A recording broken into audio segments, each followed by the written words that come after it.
it's Bill Crane again, and today I'd like to talk to you about Equator messages.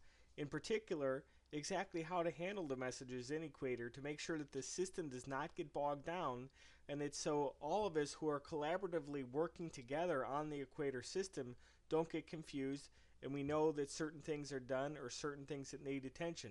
It's very important that every one of us, when we do log into Equator, we see what's going on with the messages. Right now, as you can see, there's actually 46 messages that are in the system. And it would look like they're unread, but I'm sure that some of them probably have been read because Equator doesn't actually mark them as read unless someone goes ahead and actually marks them that way. The way that you do that is simply by checking on one of the messages and then going here and clicking mark as read, and then it's going to ask you if you're sure. In this case, I'm going to hit cancel because, of course, I haven't actually opened up and looked at the message. But it is very important that we do look at these messages and see if there's something that we're actually able to do. So we'll do a couple of easy ones right now. It looks like this message came in from 5306 Heather, and it is in regards to accepting or rejecting a listing. Now, I personally know that I already went ahead and accepted this listing, so I can go ahead and mark this particular message as read. So I'm going to go right up here, click mark as read, and then OK, because I'm sure that one is good to go. Right down below that, the same thing. There's just another, it's kind of a repetitive message, but it's the way the Equator system does it. It just says that I've been assigned a new listing. So I'm going to mark that one as read as well. Very simple. As you can see, we just go through these and mark them as read as we go right along the task. Sometimes we can do more than one at a time if we know that they've been dealt with. Here's one, please upload offer. We did that earlier today.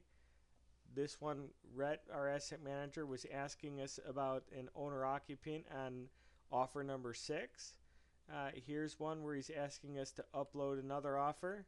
So we know that that one's done, so I'm going to mark that as read. And obviously, you know, if you don't know what a particular message is about, then you'll ignore that one. But if there's something that you actually do, one of these tasks, then you want to go ahead and mark it as read, so that way nobody else has to try and do the same work twice. Here's another one, NDS counter offered 6303 Crescent, so we're going to mark that one as read. I'm just clicking on these as I go.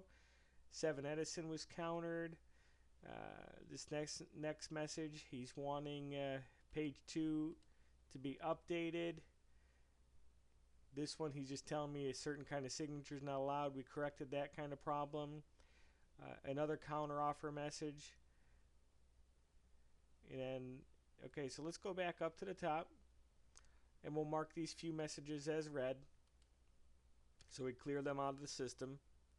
As you can see, it doesn't delete anything. It just marks them as read. So now we've got 36. Another message that will come up from time to time is something like this, a new listing letter. Very simple. Most of you know what to do here is just go ahead, click on the PDF of the new listing letter. And then we need to go ahead and save that new listing letter. And then we're going to change the name. What we do is just call it new listing letter.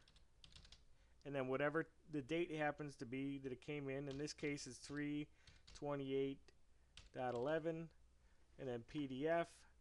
I'm saving it in my downloads file. And then once we've saved it there, we need to move it to the Dropbox.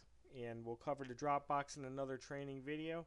But in this case, we're going to go ahead and mark this as read because I am in process of it. And I don't want somebody else to think that it's not that done and then have to go ahead and do it twice. So that's how we handle messages in Equator.